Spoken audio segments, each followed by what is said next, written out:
呢個電影係一個我好中意嘅劇本嚟嘅。我係做一個南無佬，好 serious 嘅呢個人，對仔同埋女都係好傳統近視嘅。但係中國人咧就咩都唔講嘅。咁其實佢個愛心仲可能係好大嘅呢樣嘢。我哋嗰啲感情係唔講嘅，好大隔膜。呢套嘢啱啱咁，佢有機會可以我解決唔到嘅，阿子華同我解決咗佢。咁我喺裏面係做一個殯儀嘅行街，當然要做好多功夫啦。如果有某人嚟到話阿子華，而家我屋企有人過咗身，我都可以幫你安排晒。我個角色就係做呢樣嘢嘅一個嘅人。咁又因為我即係裏面係我揾食嘅啫嘛。但係佢嗰邊就係專業㗎嘛，咁亦都因呢樣嘢咧引起咗好多你話笑料嘅衝突都會有。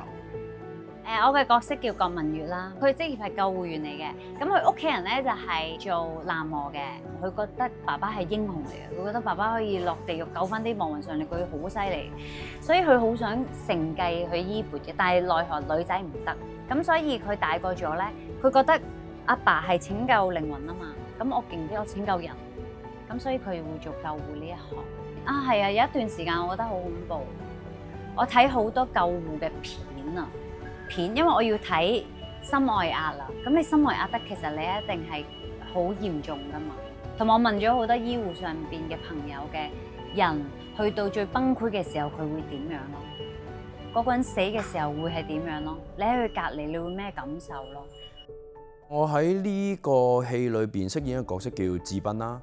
繼承咗老豆做喃嘸呢一行嘅衣缽嘅，表面上佢係一個懶懶行啊、軟皮蛇啊，一個咁樣嘅人嚟嘅。一個人點解會係咁樣？佢應該有好多嘅原因喺裏邊。其實我係非常之 admire 許冠文先生嘅，都由細到大都睇佢嘅戲嘅。Michael 神都81啦，係咪啊？佢嗰種堅持，或者佢嗰種魄力，係我要效仿嘅。即係我成日都提醒住自己，我可以繼續做演員，去到 Michael 陳呢一個年紀嘅話，我都一定要學佢咁樣，對演繹方法有好獨特嘅見解。其實上一次我同阿 Michael 合作咧，已經係成30年啦。佢又好似 sharp 過以前，我覺得。基本上佢嘅 judgment 絕對信得過。喺我定義裏邊，只要你睇完一部電影，而家你覺得個世界靚咗嘅，所有你人生嘅問題都解答咗嘅。咁啊，而家拍完呢部片咧，我對人生嘅體驗係多咗，係闊咗，係開心咗，世界係靚咗。所以呢部係未必好多笑、好大笑，但係喜劇嚟嘅。許冠文咧曾經同我講過啊，做完某場戲咧係改變咗佢一啲好重要嘅睇法，佢會去改善佢人生裏面一啲嘢。我拍咁多嘢以來，從來未試過有一套戲係真係有啲咁嘅威力嘅係。咁我認為呢套戲係最瘋狂又最莊嚴嘅一套戲。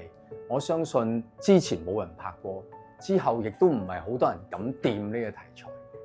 點解我會接呢個戲？好簡單啦，當日導演一俾我睇過，其實係大綱嚟。哇！我覺得執到寶，因為我一路都覺得香港有咩好獨特嘅嘢值得我哋講嘅，即係向全世界講嘅咧。我覺得我哋嘅殯儀業係全世界都獨有嘅，即係企喺邊一度都有我哋一席位嘅。而我可以有一個咁獨特、咁瘋狂嘅一個嘅學嚟到講一個咁莊嚴嘅主題，我就係呢個反應。編導陳茂賢先生，佢個劇本真係寫得好好。今次志斌真係近我呢10年我演過，我覺得最有血有肉、最滿足嘅一個角色，我都好愛呢個角色。好耐冇試過經歷一個咁圓滿、咁滿足嘅一個拍攝嘅過程。雖然我同妹妹嘅 encounter 嘅戲多啲，但係同老豆啊、同阿子華哥啊，佢哋嘅戲都有喺度。演繹啦，對於去詮釋一個古仔啦，點樣去詮釋嘅方法啦，大家都好有好好嘅睇法啊。而我係真係袋咗好多錢落袋嘅，今次呢一個 production 裏邊。衛詩雅嘅角色同朱柏康嘅角色咧，都係我特別寫俾佢哋去演嘅。衛詩雅同朱柏康都係一啲好堅持類型嘅演員，即係佢好中意做戲，佢好想做戲，佢好堅持演戲。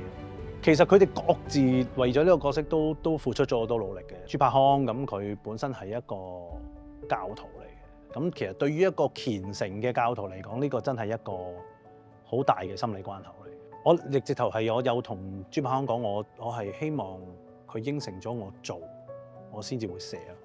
即係多番嘅掙扎之後，佢同我講話，我係一個專業嘅演員嚟，所以我決定去做。咁我哋就做。好勁啊！我覺得好專注啦，佢嘅能量好大啊，佢感染力好強，佢係會成日提我好多嘢，我真係好多謝佢幫咗我好多。好嘢，呢個係好嘢嘅，呢個係巴閉嘅。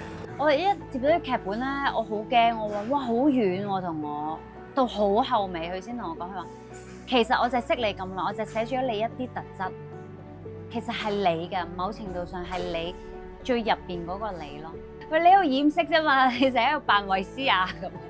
今次啊，同時間我好開心嘅，即係拍得好 enjoy， 但係同時間好痛苦就係，因為導演同我真係好 friend， 即係佢好清楚一啲我嘅情緒幾時可以出嚟啊，又佢知道晒我嘅經歷，咁所以好多時候佢會喺個 mon 隔離。佢會講一啲事情俾我聽，令我入戲，令到我勾起翻好多唔好嘅回憶啊嘅感受啊，甚至乎一啲生死嘅感覺啊咁樣。你有啲情緒喺入邊，你唔可以抒發咧，你係好痛嘅入邊，你係潰爛。我形容為，我每日翻到去個狀態，我就係得翻個殼，即係你係覺得自己係，我成日形容為我入邊爛咗啊！好傷啊！我覺得好難呢個。衛詩雅係因應個角色嘅問題，佢留咗一把好長嘅頭髮，就俾我剪走咗咯。咁佢都，我問佢可唔可以剪，佢都話冇問題㗎，你想點都得。即係演員咯，係啦，即係一個演員咯。